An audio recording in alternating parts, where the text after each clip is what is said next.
Vamos dar continuidade à nossa leitura no Evangelho de João, capítulo 8, lendo dos versículos 20 ao 30.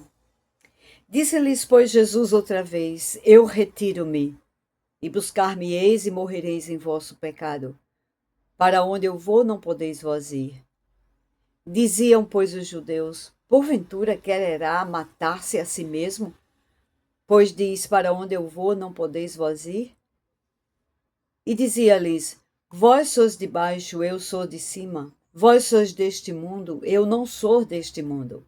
Por isso eu vos disse que morrereis em vossos pecados, porque, se não crerdes que eu sou, morrereis em vossos pecados. Disseram-lhe, pois, quem és tu? E Jesus lhes disse: Isso mesmo que já desde o princípio vos disse. Muito tenho para dizer e julgar de vós, mas aquele que me enviou é verdadeiro, e o que dele tenho ouvido, isso falo ao mundo. Mas não entenderam que ele lhes falava do Pai. Disse-lhes, pois, Jesus: Quando levantardes o Filho do Homem, então conhecereis quem eu sou, e que nada faço por mim mesmo, mas falo como o Pai me ensinou.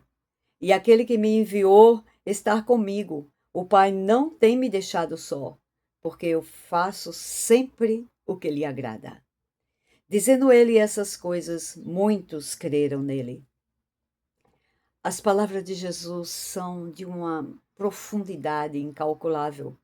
Por isso nós dividimos em porções para ter a oportunidade de aprofundar um pouco mais nos nossos comentários, na nossa meditação da palavra. Jesus aqui está anunciando a sua morte. Quando ele diz, eu me retiro, ele está dizendo, eu vou embora para o Pai.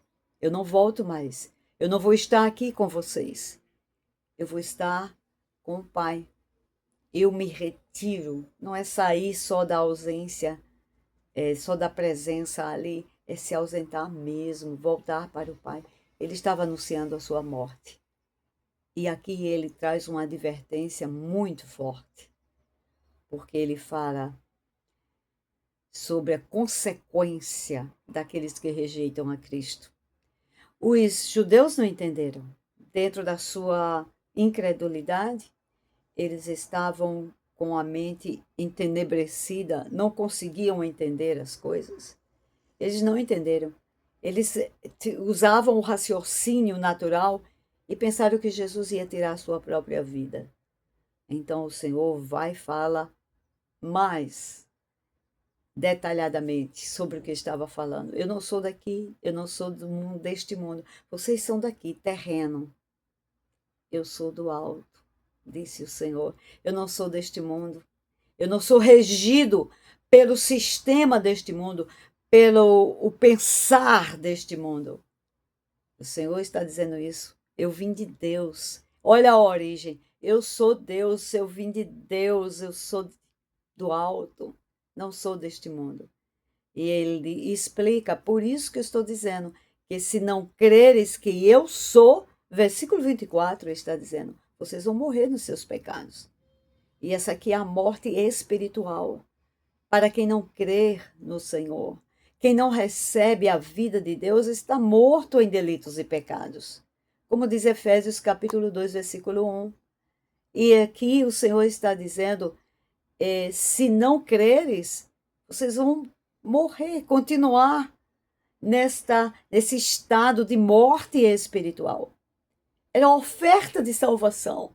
O Senhor estava presente e eles olhavam e não viam, ouviam e não escutavam ali, mas não entendiam, não desciam a palavra para o coração. E o Senhor estava dando a consequência e estava também dando a oferta de salvação. E eles ainda perguntavam, quem tu és? Ainda não tinham visto, não tinham entendido da identidade de Cristo. Ele disse, desde o começo eu tenho dito quem eu sou. Eu não escondi, eu tenho dito quem eu sou. E ele fala, o Pai me enviou. E aqui o Senhor revela da comunhão. Fala um pouco mais da sua comunhão com o Pai.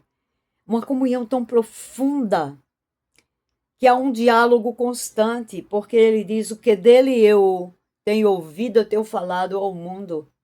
Então ele ouve e fala, isso é diálogo, isso é comunhão perfeita. Isso eu estava falando disso.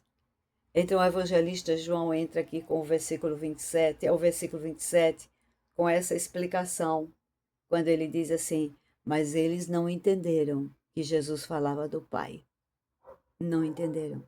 Portanto, Jesus agora entra em detalhes sobre a sua morte mesmo.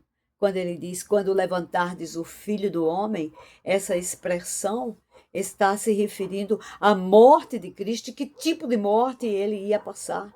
Porque ele foi pregado numa cruz e a cruz foi levantada lá no Calvário. Levantar o Filho do Homem é essa expressão que significa isso.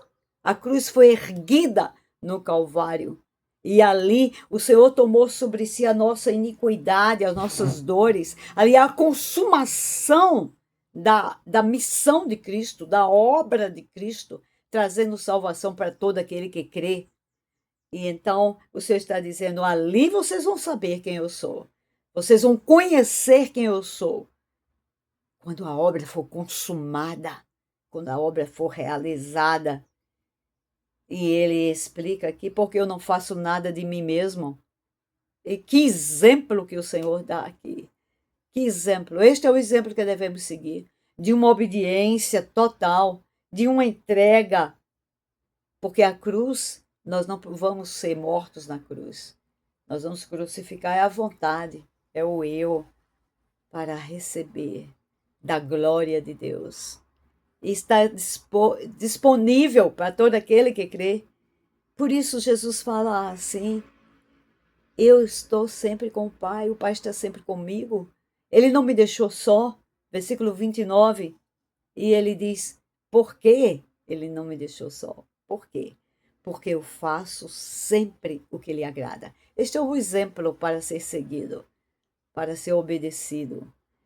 Fazer o que agrada ao Pai. Qual era a prioridade de Jesus?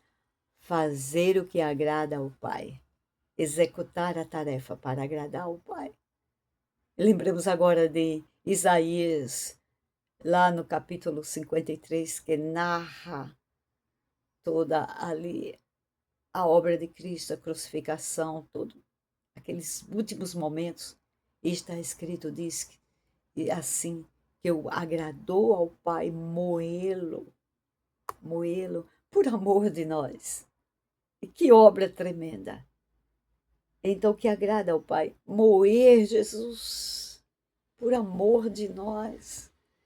Nós que não merecemos nada. Mas Ele estava dando aqui a oferta, a palavra. E diz o versículo 30, dizendo Ele essas coisas, muitos creram nele. Porque a palavra de Deus é poder, é vida. E essa palavra de vida entrou no coração daqueles que creram, que abriram o coração e receberam palavra de vida eterna. E o Senhor já tinha dito isso, que as palavras que ele disse são espírito e vida, elas trazem a vida eterna. Então muitos creram porque receberam a palavra de vida eterna, entenderam, reconheceram que Jesus era o Messias, o Salvador do mundo, o Redentor, aquele que veio para nos dar vida e vida em abundância.